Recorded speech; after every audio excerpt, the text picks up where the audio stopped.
ಪ್ರೇಮ ಚಂದ್ರಮ ನಿನಗೆ ತಿಳಿಸುವೆ ಪ್ರೀತಿ ಮಾತುಗಳ, ಸಿಹಿ ಪ್ರೀತಿ ಮಾತುಗಳ. ನನ್ನ ಮನದ ಮನವು ನೀನು, ನನ್ನ ಬಾಳ ಬೆಳಕು ನೀನು. ಶಿವಬಾಬನ ನಿನಗೆ ನಾ ಪ್ರೇಮಿಯಾಗಿರುವೆ. ಪ್ರೇಮ ಚಂದ್ರಮ ನಿನಗೆ ತಿಳಿಸುವೆ ಪ್ರೀತಿ ಮಾತುಗಳ, ಸಿಹಿ ಪ್ರೀತಿ ಮಾತುಗಳ.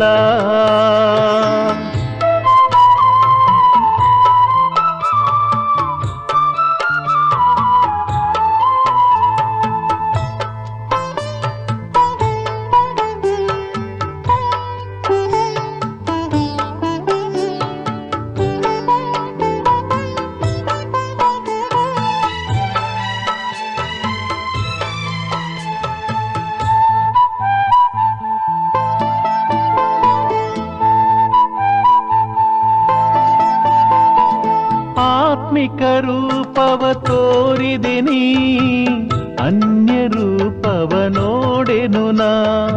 ಅನುಪಮ ಪ್ರೀತಿಯ ನೀಡಿದೆ ನೀ, ಅನ್ಯ ಪ್ರೀತಿಯ ಬಯಸೆನು ನಾ. ನುಡಿಯಿತು ಮನ ಬಾಬಾ ನಿನ್ನ, ನೋಡುವೆನು ದಿನ ರಾತ್ರಿಯು ನಾ. ಪ್ರೀತಿ ಮಾತುಗಳ, ಸಿಹಿ ಪ್ರೀತಿ ಮಾತುಗಳ.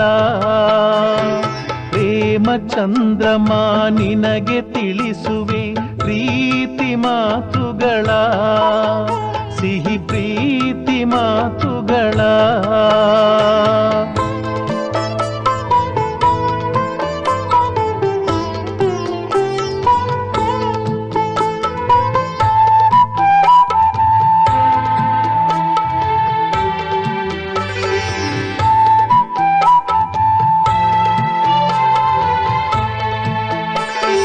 ನೀಡುವುದೇನಿದೆ ನಿನಗೇನಾ, ಮಹಿಮೆ ಹಾಡದೆ ನಿನ್ನಯನ. ಶ್ರೀಮತದ ರಕ್ಷಣೆ ಇರಲು ಆಗುವೆನು ಬಲಿ ನಿನಗೇನಾ.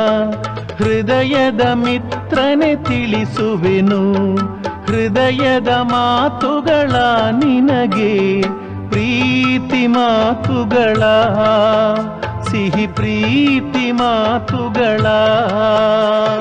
ಪ್ರೇಮ ಚಂದ್ರಮ ನಿನಗೆ ತಿಳಿಸುವೆ ಪ್ರೀತಿ ಮಾತುಗಳ, ಸಿಹಿ ಪ್ರೀತಿ ಮಾತುಗಳ. ನನ್ನ ಮನದ ಮನವು ನೀನು, ನನ್ನ ಬಾಳ ಬೆಳಕು ನೀನು. ಶಿವಬಾಬನ ನಿನಗೆ ನಾ ಪ್ರೇಮಿಯಾಗಿರುವೆ. ಪ್ರೇಮ ಚಂದ್ರಮ ನಿನಗೆ ತಿಳಿಸುವೆ ಪ್ರೀತಿ ಮಾತುಗಳ, ಸಿಹಿ ಪ್ರೀತಿ ಮಾತುಗಳ.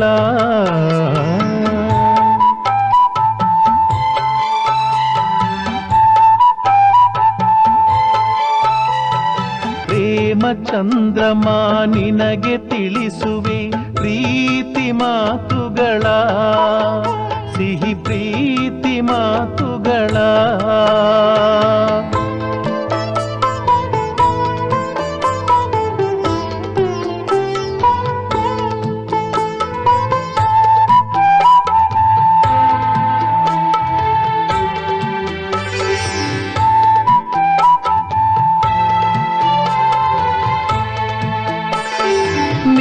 ನೀಡುವುದೇನಿದೆ ನಿನಗೇನಾ, ಮಹಿಮೆ ಹಾಡದೆ ನಿನ್ನಯನ.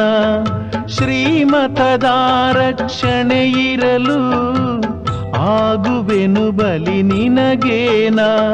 ಹೃದಯದ ಮಿತ್ರನೆ ತಿಳಿಸುವೆನು, ಹೃದಯದ ಮಾತುಗಳ ನಿನಗೆ. ಪ್ರೀತಿ ಮಾತುಗಳ, ಸಿಹಿ ಪ್ರೀತಿ ಮಾತುಗಳ.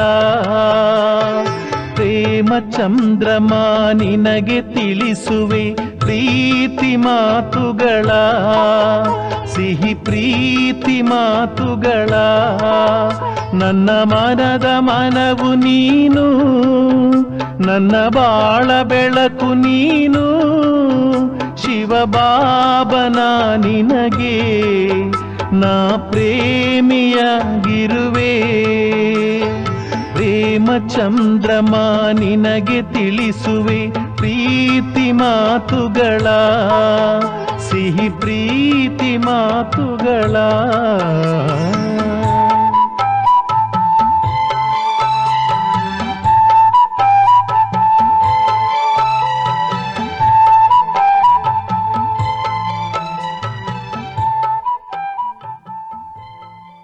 ಓಂ ಶಾಂತಿ. ಇಂದಿನ ದಿನಾಂಕ 23/6/2024. ಪ್ರಾರ್ಥ ಮುರುಳಿ ಅವ್ವೇಕ್ ಬಾಪ್ ದಾದಾ ರಿವೈಸ್ 19/3/2000. ಮಧುಬನ. ನಿರ್ಮಾಣ ಮತ್ತು ನಿರಹಂಕಾರದ ಸಮತೋಲನದಿಂದ ಆಶೀರ್ವಾದದ ಖಾತೆಯನ್ನು ಜಮಾ ಮಾಡಿ. ಇಂದು ಬಾಪ್ ದಾದಾ ಅವರು ತಮ್ಮ ಓಲಿ ಹ್ಯಾಪಿ ಅಂಶಗಳ ಸಭೆಯಲ್ಲಿ ಬಂದಿದ್ದಾರೆ. 4 ಕಡೆ ಓಲಿ ಅಂಶಗಳು ಕಾಣಿಸುತ್ತಿವೆ. ಓಲಿ ಅಂಶಗಳ ವಿಶೇಷತೆ ಎಲ್ಲರೂ ಚೆನ್ನಾಗಿ ತಿಳಿದುಕೊಂಡಿದ್ದೀರಿ. ಸದಾ ಓಲಿ ಹ್ಯಾಪಿ ಅಂಶ ಎಂದರೆ ಶುದ್ಧ ಮತ್ತು ಸ್ಪಷ್ಟ ಹೃದಯದವರು ಎಂದರ್ಥ. ಇಂತಹ ಪವಿತ್ರ ಅಂಶಗಳ ಶುದ್ಧ ಮತ್ತು ಶುಭ್ರ ಹೃದಯದಿಂದಾಗಿ ಎಲ್ಲ ಶುಭ ಆರೈಕೆಗಳು ಸಹಜವಾಗಿ ಪೂರ್ಣವಾಗುತ್ತವೆ. ಯಾವಾಗಲೂ ಸಂತೃಪ್ತ ಆತ್ಮರಾಗಿರುತ್ತಾರೆ. ಶ್ರೇಷ್ಠ ಸಂಕಲ್ಪವನ್ನು ಮಾಡಿದ್ದೀರಿ ಹಾಗೂ ಪೂರ್ಣಗೊಂಡಿತು. ಅದಕ್ಕಾಗಿ ಪರಿಶ್ರಮ ಪಡಬೇಕಾಗಿಲ್ಲ. ಯಾಕೆ? ಬಾಪ್ ದಾದಾ ಅವರಿಗೆ ಶುದ್ಧ ಹೃದಯದವರು ಎಲ್ಲರಿಗಿಂತ ಪ್ರಿಯರಾಗಿದ್ದಾರೆ ಮತ್ತು ಹತ್ತಿರದವರಾಗಿದ್ದಾರೆ. ಸ್ವಚ್ಛ ಹೃದಯದವರು ಸದಾ ಬಾಪ್ ದಾದಾ ಅವರ ಹೃದಯ ಸಿಂಹಾಸನಾಧಿಕಾರಿಗಳಾಗಿದ್ದಾರೆ ಹಾಗೂ ಸರ್ವಶ್ರೇಷ್ಠ ಸಂಕಲ್ಪಗಳು ಪೂರ್ಣವಾಗುವ ಕಾರಣ ವೃತ್ತಿಯಲ್ಲಿ, ದೃಷ್ಟಿಯಲ್ಲಿ, ಮಾತಿನಲ್ಲಿ, ಸಂಬಂಧ ಸಂಪರ್ಕದಲ್ಲಿ ಸರಳ ಮತ್ತು ಸ್ಪಷ್ಟ ಒಂದೇ ಸಮಾನ ಕಾಣುತ್ತಾರೆ. ಸರಳತೆಯ ಲಕ್ಷಣವಾಗಿದೆ. ಮನಸ್ಸು, ಬುದ್ಧಿ, ಮಾತು ಒಂದೇ ಸಮಾನವಾಗಿರುತ್ತವೆ. ಮನಸ್ಸಿನಲ್ಲಿ ಒಂದು, ಮಾತಿನಲ್ಲಿ ಇನ್ನೊಂದು. ಇದು ಸರಳತೆಯ ಲಕ್ಷಣವಲ್ಲ. ಸರಳ ಸ್ವಭಾವದವರು ಸದಾ ನಿರ್ಮಾಣ ಚಿತ್ತರು, ರಚನಾತ್ಮಕರು, ನಿರಹಂಕಾರಿಗಳು, ನಿಸ್ವಾರ್ಥಿಗಳು ಆಗಿರುತ್ತಾರೆ. ಓಲಿ ಅಂಶಗಳ ವಿಶೇಷತೆಯಾಗಿದೆ ಸರಳ ಚಿತ್ತ, ಸರಳ ಮಾತು, ಸರಳ ವರ್ತನೆ, ಸರಳ ದೃಷ್ಟಿ. ಈ ವರ್ಷ ಬಾಪ್ ದಾದಾ ಅವರು ಎಲ್ಲ ಮಕ್ಕಳಲ್ಲಿ 2 ವಿಶೇಷತೆಗಳನ್ನು ನೋಡಲು ಬಯಸುತ್ತಾರೆ. ನಡವಳಿಕೆಯಲ್ಲಿ ಮತ್ತು ಮುಖದಲ್ಲಿ. ಎಲ್ಲರೂ ಕೇಳುತ್ತಾರೆ, ಮುಂದೆ ಏನು ಮಾಡಬೇಕು? ಈ ಸೀಸನ್ನ ವಿಶೇಷ ಸಮಾಪ್ತಿಯ ನಂತರ ಏನು ಮಾಡಬೇಕು ಎಂದು ಎಲ್ಲರೂ ಯೋಚಿಸುತ್ತೀರಲ್ಲವೇ? ಮುಂದೆ ಏನಾಗುತ್ತದೆ? ನಂತರ ಏನು ಮಾಡಬೇಕು? ಸೇವೆಯ ಕ್ಷೇತ್ರದಲ್ಲಿ ಬಹುತೇಕರು ಉತ್ತಮ ಪ್ರಗತಿ ಸಾಧಿಸಿ ತಮ್ಮ ಸಾಮರ್ಥ್ಯಕ್ಕೆ ತಕ್ಕಂತೆ ಮುನ್ನಡೆದಿದ್ದಾರೆ. ಈ ಪ್ರಗತಿಗಾಗಿ ಬಾಪ್ ದಾದಾ ಕೂಡ ತಮ್ಮನ್ನು ಅಭಿನಂದಿಸುತ್ತಾರೆ. ತುಂಬ ಒಳ್ಳೆಯದು, ತುಂಬ ಒಳ್ಳೆಯದು, ತುಂಬ ಒಳ್ಳೆಯದು. ಇದರೊಂದಿಗೆ ಫಲಿತಾಂಶದಲ್ಲಿ ಒಂದು ವಿಷಯ ಕಾಣಿಸಿಕೊಂಡಿತು. ನಾನು ಅದನ್ನು ಹೇಳಬೇಕೆ? ಟೀಚರ್ಸ್ ಹೇಳುತ್ತಾರೆಯೇ? ಡಬಲ್ ವಿದೇಶಿಯರು ಹೇಳುತ್ತಾರೆಯೇ? ಪಾಂಡವರು ಹೇಳುತ್ತಾರೆಯೇ? ಕೈ ಎತ್ತಿರಿ, ಆಗ ಮಾತ್ರ ಹೇಳುತ್ತೇವೆ, ಇಲ್ಲದಿದ್ದರೆ ಇಲ್ಲ. ಎಲ್ಲರೂ ಕೈ ಎತ್ತಿದರು. ಬಹಳ ಒಳ್ಳೆಯದು. ಯಾವ ಒಂದು ವಿಷಯವನ್ನು ನೋಡಿದೆವು? ಏಕೆಂದರೆ ಇವತ್ತು ಸೂಕ್ಷ್ಮ ವತನದಲ್ಲಿ ಬಾಪ್ ದಾದಾ ಪರಸ್ಪರ ಸಂಭಾಷಣೆಯನ್ನು ನಡೆಸಿದರು. ಹೇಗೆ ಸಂಭಾಷಣೆಯನ್ನು ಮಾಡುತ್ತಾರೆ? ಬಾಪ್ ಹಾಗೂ ದಾದಾ ಇಬ್ಬರು ಹೇಗೆ ಪರಸ್ಪರ ಸಂಭಾಷಣೆಯನ್ನು ಮಾಡುತ್ತಾರೆ? ಈ ಜಗತ್ತಿನಲ್ಲಿ ತಾವು ಮೋನೋ ಆಕ್ಟಿಂಗ್ ಮಾಡುತ್ತೀರಲ್ಲವೇ? ಬಹಳ ಚೆನ್ನಾಗಿರುವುದನ್ನು ಮಾಡುತ್ತೀರಿ. ತಮ್ಮ ಭೌತಿಕ ಜಗತ್ತಿನಲ್ಲಿ ಒಂದು ಆತ್ಮ 2 ಪಾತ್ರವನ್ನು ಮಾಡುತ್ತದೆ ಹಾಗೂ ಬಾಪ್ ದಾದಾ 2 ಆತ್ಮಗಳು ಒಂದು ಶರೀರವಾಗಿದ್ದಾರೆ. ವ್ಯತ್ಯಾಸವಿದೆಯಲ್ಲವೇ? ಹಾಗಾಗಿ ಇದು ಬಹಳ ಮೋಜಿನ ವಿಷಯವಾಗಿದೆ. ಹಾಗಾಗಿ ಇಂದು ಇಬ್ಬರ ಆತ್ಮಿಕ ಸಂಭಾಷಣೆಯು ಸೂಕ್ಷ್ಮ ವತನದಲ್ಲಿ ನಡೆಯಿತು. ಯಾವ ವಿಷಯದ ಮೇಲೆ? ಬ್ರಹ್ಮ ಬಾಬಾ ಅವರಿಗೆ ಯಾವ ಉತ್ಸಾಹವಿದೆ ಎಂದು ತಮಗೆಲ್ಲರಿಗೂ ತಿಳಿದಿದೆಯಲ್ಲವೇ? ಚೆನ್ನಾಗಿ ತಿಳಿದಿದೆಯಲ್ಲವೇ? ಬ್ರಹ್ಮ ಬಾಬಾ ಅವರ ಉತ್ಸಾಹವು ಬಹಳ ಬೇಗ ಆಗಬೇಕು ಎನ್ನುವುದಾಗಿತ್ತು. ಹಾಗಾಗಿ ಬ್ರಹ್ಮ ಬಾಬಾ ಅವರಿಗೆ ಶಿವಬಾಬಾ ಹೇಳಿದರು, ವಿನಾಶ ಅಥವಾ ಪರಿವರ್ತನೆಯನ್ನು ಮಾಡುವುದು ಒಂದು ಚಪ್ಪಾಳೆಯೂ ಅಲ್ಲ, ಚಿಟಿಕೆ ಒಡೆಯುವ ಮಾತಾಗಿದೆ. ಆದರೆ ತಾವು ಮೊದಲು 108 ಅಲ್ಲ, ಅರ್ಧ ಮಾಲೆಯನ್ನಾದರೂ ಮಾಡಿ ತೋರಿಸಿ. ಆಗ ಬ್ರಹ್ಮ ಬಾಬಾ ಏನು ಉತ್ತರ ಕೊಟ್ಟಿರಬಹುದು ಹೇಳಿ? ತಯಾರಾಗುತ್ತಿದ್ದಾರೆ, ಒಳ್ಳೆಯದು. ಅರ್ಧ ಮಾಲೆಯಾದರೂ ತಯಾರು ಆಗಿದೆಯೇ? ಪೂರ್ತಿ ಮಾಲೆಯ ಮಾತನ್ನು ಬಿಟ್ಟು ಬಿಡಿ, ಅರ್ಧ ಮಾಲೆಯಾದರೂ ತಯಾರಾಗಿದೆಯೇ? ಎಲ್ಲರೂ ನಗುತ್ತಿದ್ದಾರೆ. ನಗುತ್ತಿದ್ದಾರೆಂದರೆ ಏನೋ ಇದೆ. ಅರ್ಧ ಮಾಲೆ ತಯಾರಿದೆ ಎನ್ನುವವರು ಒಂದು ಕೈ ಎತ್ತಿ. ತಯಾರಾಗಿದೆಯೇ? ಬಹಳ ಕಡಿಮೆ ಇದ್ದಾರೆ. ತಯಾರು ಆಗುತ್ತಾ ಇದೆ ಎನ್ನುವವರು ಕೈ ಎತ್ತಿ. ಬಹಳಷ್ಟು ಮಕ್ಕಳು ಆಗುತ್ತಾ ಇದೆ ಎಂದು ಹೇಳುತ್ತಾರೆ ಮತ್ತು ಅಲ್ಪಸಂಖ್ಯಾತರು ಆಗಿದೆ ಎಂದು ಹೇಳುತ್ತಾರೆ. ತಾವು ತಯಾರಾಗಿದ್ದೇವೆ ಎಂದು ಕೈ ಎತ್ತಿದ್ದವರಿಗೆ ಬಾಪ್ತಾದ ಹೇಳುತ್ತಾರೆ, ದಯವಿಟ್ಟು ತಮ್ಮ ಹೆಸರನ್ನು ಬರೆದುಕೊಡಿ. ಇದು ಒಳ್ಳೆಯದು ಅಲ್ಲವೇ? ಬಾಪ್ತಾದ ಮಾತ್ರ ನೋಡುತ್ತಾರೆ ಮತ್ತು ಯಾರೂ ನೋಡುವುದಿಲ್ಲ. ಅಂತಹ ಉತ್ತಮ ಅಭ್ಯರ್ಥಿ ರತ್ನಗಳು ಯಾರೆಂದು ಬಾಪ್ತಾದ ನೋಡುತ್ತಾರೆ. ಹಾಗಾಗಬೇಕೆಂದು ಬಾಪ್ತಾದ ಕೂಡ ಅರ್ಥ ಮಾಡಿಕೊಂಡಿದ್ದಾರೆ. ಹಾಗಾಗಿ ಇವರ ಹೆಸರುಗಳನ್ನು ತೆಗೆದುಕೊಳ್ಳಿ, ಇವರ ಫೋಟೋ ತೆಗೆಯಿರಿ. ಹಾಗಾದರೆ ಬ್ರಹ್ಮ ಬಾಬಾ ಏನೆಂದು ಉತ್ತರ ಕೊಟ್ಟರು? ನೀವೆಲ್ಲರೂ ಒಳ್ಳೆಯ ಉತ್ತರ ಕೊಟ್ಟಿದ್ದೀರಿ. ತಾವು ಚಿಟಿಕೆ ಹೊಡೆದರೆ ಅವರು ತಯಾರಾಗುತ್ತಾರೆ. ಅಷ್ಟೇ ಸಮಯ ಸಾಕು ಎಂದು ಬ್ರಹ್ಮ ಬಾಬಾ ಹೇಳಿದರು. ಹಾಗಾಗಿ ಇದು ಒಳ್ಳೆಯ ಮಾತಲ್ಲವೇ? ಹಾಗೆಯೇ ಶಿವ ತಂದೆ ಕೇಳಿದರು, ಒಳ್ಳೆಯದು, ಪೂರ್ತಿ ಮಾಲೆ ತಯಾರಾಗಿದೆಯೇ? ಅರ್ಧ ಮಾಲೆಯ ಉತ್ತರವಂತೂ ಸಿಕ್ಕಿತು. ಪೂರ್ತಿ ಮಾಲೆಯ ಬಗ್ಗೆ ಕೇಳಿದೆವು, ಅದಕ್ಕೆ ಸ್ವಲ್ಪ ಸಮಯ ಬೇಕು ಎಂದು ಹೇಳಿದರು. ಈ ವಾರ್ತಾಲಾಪ ನಡೆಯುತ್ತಿತ್ತು. ಸ್ವಲ್ಪ ಸಮಯ ಏಕೆ ಬೇಕು? ಸಂಭಾಷಣೆಯಲ್ಲಂತೂ ಪ್ರಶ್ನೆ ಉತ್ತರ ನಡೆಯುತ್ತಿರುತ್ತದೆ ಅಲ್ಲವೇ? ಯಾಕೆ ಸ್ವಲ್ಪ ಸಮಯ ಬೇಕು? ವಿಶೇಷವಾಗಿ ಯಾವುದರ ಕೊರತೆ ಇರುವ ಕಾರಣ ಅರ್ಧ ಮಾಲೆಗೆ ನಿಂತು ಹೋಗಿದೆ. ಎಲ್ಲ ಕಡೆಯ ಅನೇಕ ಮಕ್ಕಳು ಪ್ರತಿಯೊಂದು ಭಾಗದವರನ್ನು ಇಮರ್ಜ್ ಮಾಡುತ್ತಾ ಹೋದರು. ಹೇಗೆ ತಮ್ಮ ಝೋನ್ ಇದೆಯೋ ಹಾಗೆಯೇ ಒಂದೊಂದು ಝೋನ್ ಅಲ್ಲ, ಝೋನ್ ಅಂತೂ ಬಹಳ ದೊಡ್ಡದಾಗಿರುತ್ತದೆ ಅಲ್ಲವೇ? ಹಾಗಾಗಿ ಒಂದೊಂದು ವಿಶೇಷ ಪಟ್ಟಣವನ್ನು ಮಾಡುತ್ತಾ ಹೋದರು ಹಾಗೂ ಮತ್ತು ಪ್ರತಿಯೊಬ್ಬರ ಮುಖವನ್ನು ನೋಡುತ್ತಾ ಹೋದರು. ನೋಡುತ್ತಾ ನೋಡುತ್ತಾ ಬ್ರಹ್ಮ ಬಾಬಾ ಹೇಳಿದರು, ಒಂದು ವಿಶೇಷತೆಯನ್ನು ಈಗಲೂ ಬಹಳ ಬೇಗ ಎಲ್ಲ ಮಕ್ಕಳು ಧಾರಣೆ ಮಾಡಿದರೆ ಮಾಲೆಯು ತಯಾರಾಗುತ್ತದೆ. ಯಾವ ವಿಶೇಷತೆ? ತಾವು ಸೇವೆಯಲ್ಲಿ ಎಷ್ಟು ಪ್ರಗತಿ ಸಾಧಿಸಿದ್ದೀರೋ ಅಷ್ಟೇ ಸೇವೆಯನ್ನು ಮಾಡುತ್ತಾ ಸ್ವಯಂ ಮುಂದುವರೆಯುತ್ತಿದ್ದೀರಿ. ಒಳ್ಳೆಯವರು ಮುಂದುವರೆದಿದ್ದಾರೆ. ಆದರೆ ಒಂದು ಮಾತಿನ ಬ್ಯಾಲೆನ್ಸ್ ಕಡಿಮೆ ಇದೆ. ಅದೇನೆಂದರೆ ನಿರ್ಮಾಣ ಮಾಡುವುದರಲ್ಲಿ ಪ್ರಗತಿ ಸಾಧಿಸಿದ್ದಾರೆ. ಆದರೆ ನಿರ್ಮಾಣದ ಜೊತೆಗೆ ನಿರ್ಮಾಣ ಅದಾಗಿದೆ, ನಿರ್ಮಾಣ ಮತ್ತು ಇದಾಗಿದೆ ನಿರ್ಮಾಣ. ಒಂದು ವ್ಯಂಜನದ ಅಂತರವಿದೆ. ಆದರೆ ನಿರ್ಮಾಣ ಮತ್ತು ನಿರ್ಮಾಣ ಇವೆರಡರ ಸಮತೋಲನದಲ್ಲಿ ಅಂತರವಿದೆ. ಸೇವೆಯ ಪ್ರಗತಿಯಲ್ಲಿ ನಿರ್ಮಾಣತೆಯ ಬದಲಿಗೆ ಕೆಲವೊಮ್ಮೆ ಸ್ವ ಅಭಿಮಾನವು ಸೇರಿಕೊಳ್ಳುತ್ತದೆ.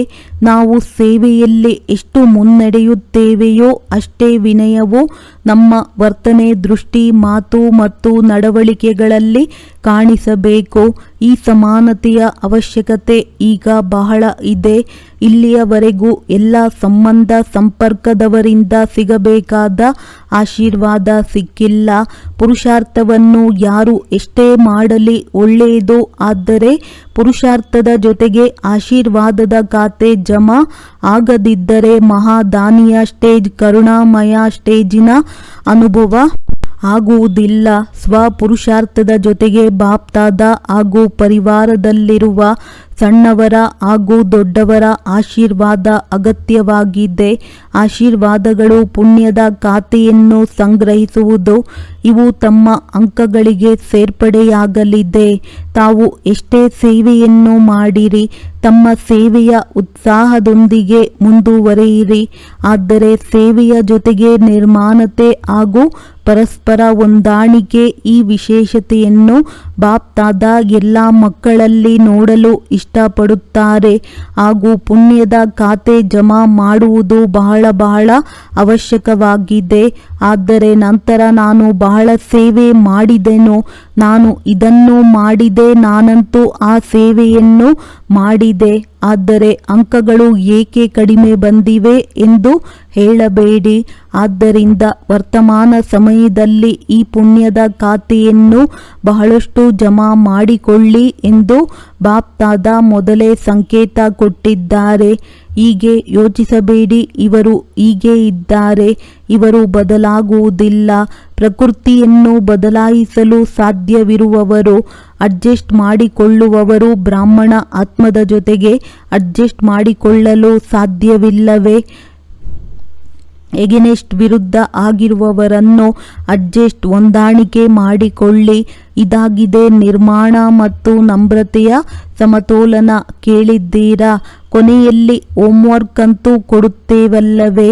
ಏನಾದರೂ ಹೋಮ್ವರ್ಕ್ ಪಡೆಯುತ್ತೀರಲ್ಲವೇ? ಬಾಪ್ ದಾದಾ ಮುಂಬರುವ ಸೀಸನ್ನಲ್ಲಿ ಬರುತ್ತಾರೆ. ಆದರೆ ಒಂದು ಕಂಡೀಷನ್ ಇದೆ ನೋಡಿ. ಸಾಕಾರ ಪಾತ್ರ ನಡೆಯಿತು, ಅವ್ಯಕ್ತ ಪಾತ್ರವೂ ನಡೆಯಿತು. ಇಷ್ಟು ಸಮಯ ಅವ್ಯಕ್ತ ಪಾತ್ರ ನಡೆಯುತ್ತದೆ ಎಂದು ಸ್ವಪ್ನದಲ್ಲಿಯೂ ಇರಲಿಲ್ಲ. ಹಾಗಾಗಿ 2 ಪಾತ್ರಗಳು ನಾಟಕದ ಅನುಸಾರವಾಗಿ ನಡೆದೆವು. ಈಗ ಕೆಲವು ಷರತ್ತು ವಿಧಿಸಬೇಕೇ ಅಥವಾ ಬೇಡವೇ? ನಿಮ್ಮ ಅಭಿಪ್ರಾಯ ಏನು? ಇದು ಹೀಗೆ ಮುಂದುವರಿಯುತ್ತದೆಯೇ?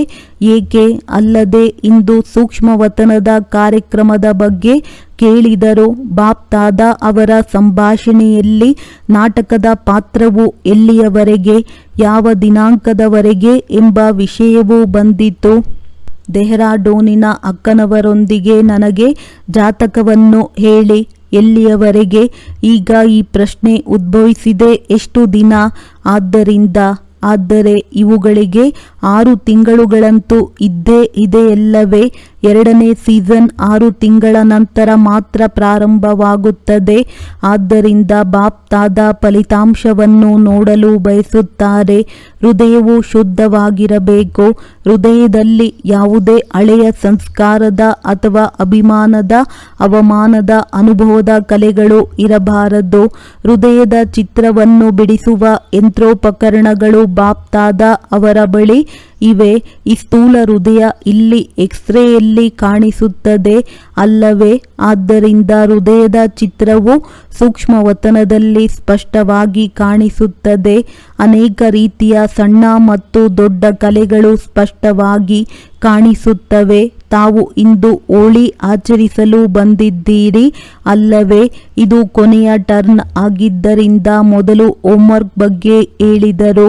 ಆದರೆ ಹೋಳಿಯನ್ನು ಆಚರಿಸುವುದು ಎಂದರೆ ನಡೆದು ಹೋಗಿದ್ದನ್ನು ಬಿಡುವುದು ಎಂದು ಇತರರಿಗೆ ಹೋಳಿಯ ಅರ್ಥವನ್ನು ಹೇಳುತ್ತೀರಿ.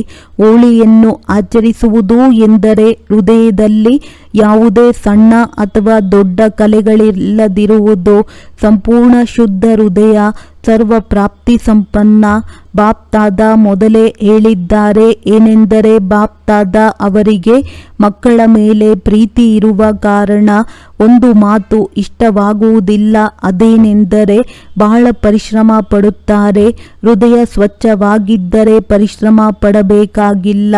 ಹೃದಯ ರಾಮ ಹೃದಯದಲ್ಲಿ ತುಂಬಿಕೊಂಡಿದ್ದಾರೆ ಮತ್ತು ತಾವು ಹೃದಯ ರಾಮನ ಹೃದಯದಲ್ಲಿ ತುಂಬಿಕೊಂಡಿದ್ದೀರಿ. ಹೃದಯದಲ್ಲಿ ತಂದೆಯೇ ತುಂಬಿಕೊಂಡಿದ್ದಾರೆ. ಯಾವುದೇ ರೂಪದ ಮಾಯೆ, ಸೂಕ್ಷ್ಮ ರೂಪದಲ್ಲಾಗಲಿ, ರಾಯಲ್ ರೂಪದಲ್ಲಾಗಲಿ, ದೊಡ್ಡ ರೂಪದಲ್ಲಾಗಲಿ, ಯಾವುದೇ ರೂಪದಿಂದಲೂ ಮಾಯೆ ಬರಲು ಸಾಧ್ಯವಿಲ್ಲ. ಸ್ವಪ್ನ ಹಾಗೂ ಸಂಕಲ್ಪದಲ್ಲಿಯೂ ಕೂಡ ಮಾಯೆ ಬರಲು ಸಾಧ್ಯವಿಲ್ಲ.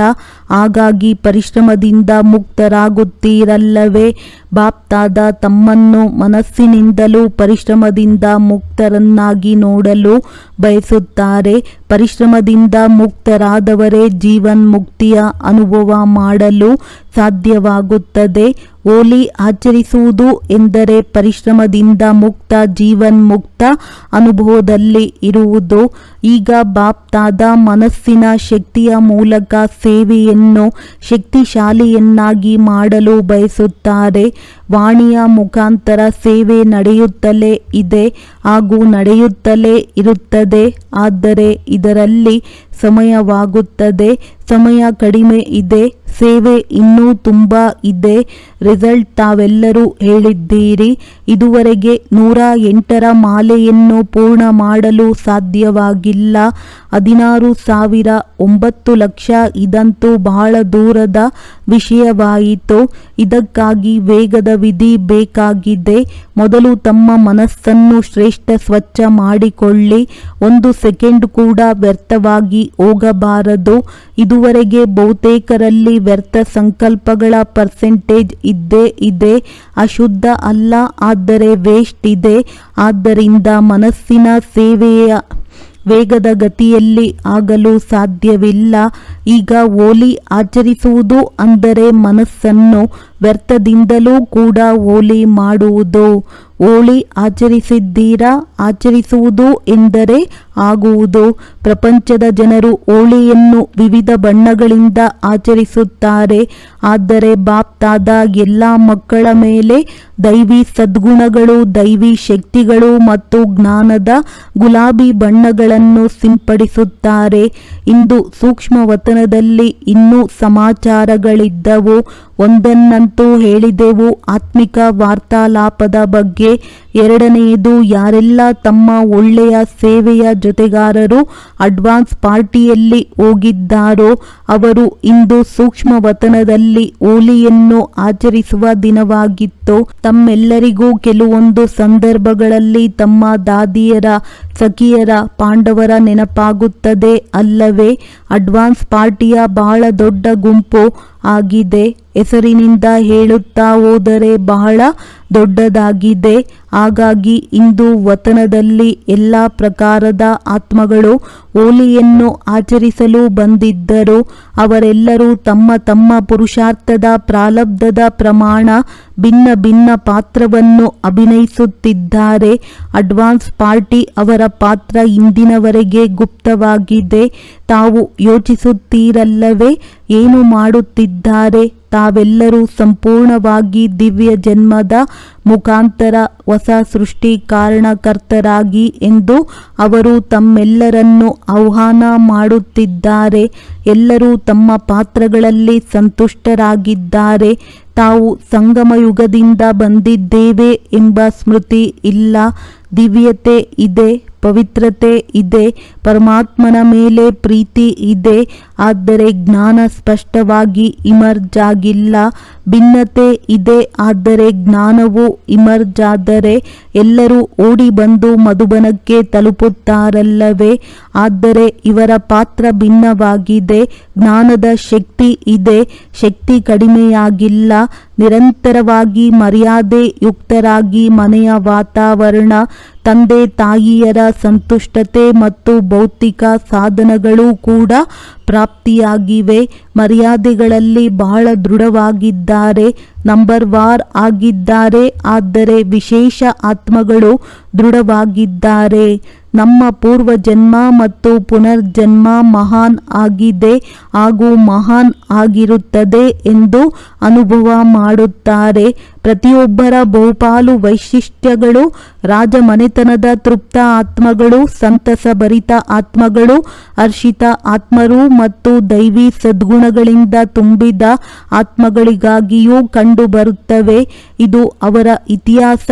ಆದರೆ ಸೂಕ್ಷ್ಮ ವತನದಲ್ಲಿ ಏನಾಯಿತು? ಹೋಲಿಯನ್ನು ಹೇಗೆ ಆಚರಿಸಿದ್ದೀರಿ? ತಾವು ನೋಡಿರಬಹುದು. ಹೋಲಿಯಲ್ಲಿ ವಿಭಿನ್ನ ಬಣ್ಣಗಳು, ಒಣ ಬಣ್ಣಗಳನ್ನು ತಟ್ಟೆಗಳಲ್ಲಿ ತುಂಬಿ ಇಟ್ಟಿರುತ್ತಾರೆ. ಹಾಗೆಯೇ ವತನದಲ್ಲಿಯೂ ಕೂಡ ಒಣಗಿದ ಬಣ್ಣಗಳು ಇದ್ದಂತೆ ಬಹಳ ಸೂಕ್ಷ್ಮವಾದ ಹೊಳೆಯುತ್ತಿರುವ ವಜ್ರಗಳಿದ್ದವು. ಆದರೆ ಅವು ಭಾರವಾಗಿರಲಿಲ್ಲ. ಕೈಯಿಂದ ಬಣ್ಣಗಳನ್ನು ಎತ್ತಿಕೊಂಡರೆ ಅದು ಹಗುರವಾಗಿರುತ್ತದೆ ಅಲ್ಲವೇ? ಹಾಗೆಯೇ ವಿವಿಧ ಬಣ್ಣಗಳ ವಜ್ರಗಳಿಂದ ತುಂಬಿದ ತಟ್ಟೆಗಳು ಇದ್ದವು. ಎಲ್ಲರೂ ಬಂದ ಮೇಲೆ ವತನದಲ್ಲಿ ಯಾವ ಸ್ವರೂಪ ಇರುತ್ತದೆ ಗೊತ್ತಿದೆ ಎಲ್ಲವೇ? ಪ್ರಕಾಶಮಾನವಾದ ಸ್ವರೂಪವಿರುತ್ತದೆ ಅಲ್ಲವೇ? ನೋಡಿದ್ದೀರಲ್ಲವೇ? ಹಾಗಾಗಿ ಪ್ರಕಾಶಮಯ ಶರೀರವಂತೂ ಮೊದಲೇ ಹೊಳೆಯುತ್ತಿರುತ್ತದೆ. ಆದ್ದರಿಂದ ಬಾಪ್ತಾದ ಅವರು ಎಲ್ಲರನ್ನೂ ತಮ್ಮ ಸಂಗಮ ಯುಗದ ಶರೀರದಲ್ಲಿ ಇಮರ್ಜ್ ಮಾಡಿದರು.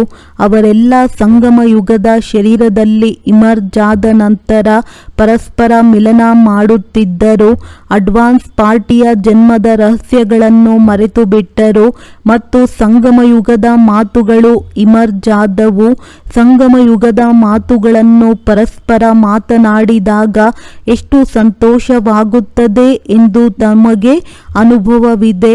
ಬಹಳ ಸಂತೋಷದಿಂದ ಪರಸ್ಪರ ವಿನಿಮಯ ಮಾಡಿಕೊಳ್ಳುತ್ತಿದ್ದರು. ಬಾಪ್ತಾದ ಅವರು ಕೂಡ ನೋಡಿದರು. ಇವರು ತುಂಬಾ ಸಂತೋಷದಿಂದ ಮಿಲನ ಮಾಡುತ್ತಿದ್ದಾರೆ. ಮಾಡಿಕೊಳ್ಳಲಿ. ಪರಸ್ಪರ ತಮ್ಮ ಜೀವನದ ಅನೇಕ ಘಟನೆಗಳನ್ನು ಒಬ್ಬರು ಇನ್ನೊಬ್ಬರಿಗೆ ಹೇಳುತ್ತಿದ್ದರು. ಬಾಬಾ ಹೀಗೆ ಹೇಳಿದರು, ಬಾಬಾ ಹೀಗೆ ನನ್ನನ್ನು ಪ್ರೀತಿ ಮಾಡಿದರು, ಹೀಗೆ ಶಿಕ್ಷಣ ಕೊಟ್ಟರು, ಬಾಬಾ ಹೀಗೆ ಹೇಳುತ್ತಾರೆ, ಬಾಬಾ ಬಾಬಾ ಬಾಬಾ ಬಾಬಾ ಎಂದೇ ಹೇಳುತ್ತಿದ್ದರು. ಸ್ವಲ್ಪ ಸಮಯದ ನಂತರ ಏನಾಯಿತು? ಎಲ್ಲರ ಸಂಸ್ಕಾರಗಳ ಬಗ್ಗೆ ಅಂತೂ ತಮಗೆ ಗೊತ್ತಿದೆ. ಆದ್ದರಿಂದ ಈ ಗ್ರೂಪಿನಲ್ಲಿ ಎಲ್ಲರಿಗಿಂತ ಹಾಸ್ಯಭರಿತವಾಗಿ ಯಾರು ಇದ್ದರು? ದೀದಿ ಮತ್ತು ಚಂದ್ರಮಣಿ ದಾದಿ. ದೀದಿ ಮೊದಲು ಎದ್ದರು. ಚಂದ್ರಮಣಿ ದಾದಿ ಅವರ ಕೈಯನ್ನು ಹಿಡಿದುಕೊಂಡು ರಾಸ್ ಮಾಡಲು ಪ್ರಾರಂಭಿಸಿದ್ದರು. ಮತ್ತು ದೀದಿ ಹೇಗೆ ಇಲ್ಲಿ ನಶೆಯಲ್ಲಿ ನಡೆಯುತ್ತಿದ್ದರೋ ಹಾಗೆಯೇ ನಶೆಯಲ್ಲಿ ಬಹಳ ರಾಸ್ ಮಾಡಿದರು. ಮೊಮ್ಮ ಅವರನ್ನು ಮಧ್ಯದಲ್ಲಿ ನಿಲ್ಲಿಸಿದರು ಮತ್ತು ವೃತ್ತಾಕಾರದಲ್ಲಿ ಪರಸ್ಪರ ಕಣ್ಣ ಮುಚ್ಚಾಲೆ ಆಡಿದರು. ವಿಭಿನ್ನ ಆಟಗಳನ್ನು ಆಡಿದರು. ಬಾಪ್ತಾದ ಕೂಡ ಅದನ್ನ ನೋಡುತ್ತಾ ಬಹಳ ಮುಗುಳ್ನಗುತ್ತಿದ್ದರು. ಹೋಲಿ ಆಚರಿಸಲು ಬಂದಿದ್ದಾರೆಂದರೆ ಆಟವನ್ನು ಮಾಡಬೇಕು. ಸ್ವಲ್ಪ ಸಮಯದ ನಂತರ ಎಲ್ಲರೂ ಬಾಪ್ತಾದ ಅವರ ಬಾಹುಗಳಲ್ಲಿ ಬಂಧಿತರಾದರು ಮತ್ತು ಎಲ್ಲರೂ ಒಮ್ಮೆಲೆ ಪ್ರೀತಿಯಲ್ಲಿ ಮುಳುಗಿ ಹೋದರು.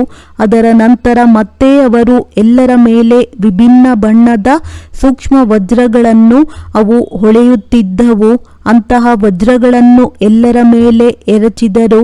ಮೊದಲೇ ಪ್ರಕಾಶಮಾನವಾದ ಶರೀರ ಇತ್ತು.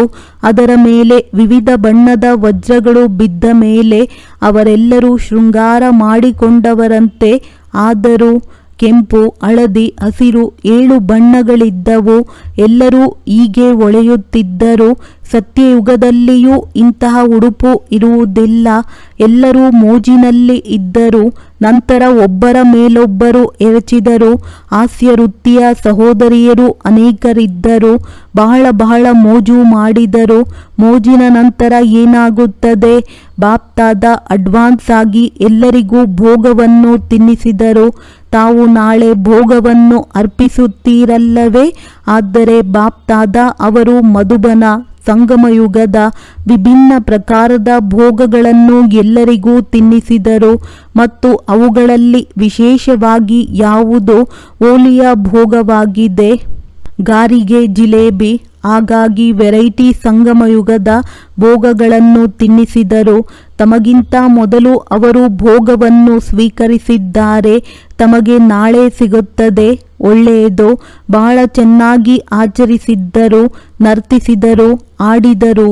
ಎಲ್ಲರೂ ಸೇರಿ ವಾ ಬಾಬಾ, ನನ್ನ ಬಾಬಾ, ಮಧುರ ಬಾಬಾ ಎಂಬ ಗೀತೆಯನ್ನು ಆಡಿದರು.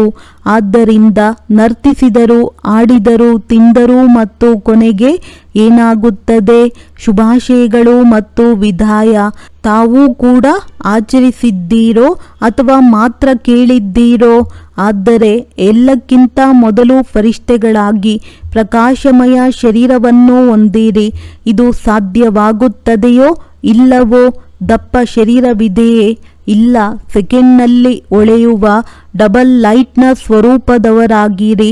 ಆಗಬಹುದೇ? ಸಂಪೂರ್ಣ ಫರಿಷ್ಠೆ. ಬಾಪ್ತಾದ ಎಲ್ಲರಿಗೂ ಡ್ರಿಲ್ ಮಾಡಿಸಿದರು. ಈಗ ತಮ್ಮ ಮೇಲೆ ವಿವಿಧ ಬಣ್ಣದ ಹೊಳೆಯುವ ವಜ್ರಗಳನ್ನು ತಮ್ಮ ಸೂಕ್ಷ್ಮ ಶರೀರದ ಮೇಲೆ ಹಾಕಿಕೊಳ್ಳಿರಿ ಮತ್ತು ಸದಾ ಹೀಗೆಯೇ ದಿವ್ಯ ಗುಣಗಳ ಬಣ್ಣಗಳು, ಶಕ್ತಿಯ ಬಣ್ಣಗಳು, ಜ್ಞಾನದ ಬಣ್ಣಗಳಿಂದ ಸ್ವಯಂ ಅನ್ನು ರಂಗಾಗಿಸಿಕೊಳ್ಳುತ್ತೀರಿ. ಬಾಪ್ತಾದ ಅವರ ಸಂಘದ ರಂಗಿನಲ್ಲಿ ಇರುವುದು ಎಲ್ಲಕ್ಕಿಂತ ದೊಡ್ಡ ಬಣ್ಣವಾಗಿದೆ. ಹೀಗೆ ಅಮರರಾಗಿ. ಒಳ್ಳೆಯದು. ಇಂತಹ ದೇಶ ವಿದೇಶದ ಫರಿಷ್ಠೆ ಸ್ವರೂಪ ಮಕ್ಕಳಿಗೆ, ಸದಾ ಸ್ವಚ್ಛ ಹೃದಯದ ಪ್ರಾಪ್ತಿ ಸಂಪನ್ನ ಮಕ್ಕಳಿಗೆ ಸತ್ಯ ಹೋಳಿಯನ್ನು ಆಚರಿಸುವುದು ಎಂದರೆ ಅರ್ಥಸಹಿತವಾಗಿ ಚಿತ್ರವನ್ನು ಪ್ರತ್ಯಕ್ಷ ರೂಪದಲ್ಲಿ ತರುವಂತಹ ಮಕ್ಕಳಿಗೆ, ಸದಾ ನಿರ್ಮಾಣ ಹಾಗೂ ನಮ್ರತೆಯ ಸಮತೋಲನದಲ್ಲಿರುವಂತಹ ಮಕ್ಕಳಿಗೆ, ಸದಾ ಆಶೀರ್ವಾದಗಳ ಪುಣ್ಯದ ಖಾತೆಯನ್ನು ಜಮಾ ಮಾಡುವಂತಹ ಮಕ್ಕಳಿಗೆ ಬಹಳ ಬಹಳ ಪದಮದಷ್ಟು ನೆನಪು, ಪ್ರೀತಿ ಮತ್ತು ನಮಸ್ತೆ. ವರದಾನ: ಬಾಬಾ ಎಂಬ ಒಂದು ಶಬ್ದದ ಕೀಲಿ ಕೈನಿಂದ ಸರ್ವ ಖಜಾನೆಗಳನ್ನು ಪ್ರಾಪ್ತಿ ಮಾಡಿಕೊಳ್ಳುವಂತಹ ಭಾಗ್ಯವಾನ್ ಆತ್ಮಭವ. ಜ್ಞಾನದ ವಿಸ್ತಾರವನ್ನು ಅರ್ಥ ಮಾಡಿಕೊಳ್ಳಲು ಅಥವಾ ತಿಳಿಸಲು ಸಾಧ್ಯವಿಲ್ಲವಾದರೂ ಬಾಬಾ ಎಂಬ ಒಂದು ಶಬ್ದ ಹೃದಯದಿಂದ ಒಪ್ಪಿಕೊಂಡು ಹೃದಯಪೂರ್ವಕವಾಗಿ ಬೇರೆಯವರಿಗೆ ಹೇಳಿದರೆ ವಿಶೇಷ ಆತ್ಮಗಳಾಗಿ ಬಿಡುವಿರಿ. ಪ್ರಪಂಚದ ಮುಂದೆ ಮಹಾನ್ ಆತ್ಮನ ಸ್ವರೂಪದಲ್ಲಿ ಗಾಯನ ಯೋಗ್ಯರಾಗುವಿರಿ. ಏಕೆಂದರೆ ಬಾಬಾ ಎಂಬ ಒಂದು ಶಬ್ದ ಸರ್ವ ಖಜಾನೆಗಳ ಭಾಗ್ಯದ ಕೀಲಿಕೈ ಆಗಿದೆ. ಕೀಲಿಕೈ ಉಪಯೋಗಿಸುವ ವಿಧಿಯಾಗಿದೆ. ಹೃದಯದಿಂದ ಒಪ್ಪಿಕೊಳ್ಳುವುದು ಮತ್ತು ತಿಳಿದುಕೊಳ್ಳುವುದು. ಹೃದಯದಿಂದ ಹೇಳಿ ಬಾಬಾ ಎಂದು ಹೇಳಿದಾಗ ಖಜಾನೆ ಸದಾ ಹಾಜಿರಾಗುತ್ತದೆ. ಸ್ಲೋಗನ್: ಬಾಪ್ ತಾದಾರವರ ಜೊತೆ ಸ್ನೇಹದಲ್ಲಿ ಹಳೆಯ ಪ್ರಪಂಚವನ್ನು ಬಲಿಹಾರಿ ಮಾಡಿಬಿಡಿ. ಒಳ್ಳೆಯದು. ಓಂ ಶಾಂತಿ.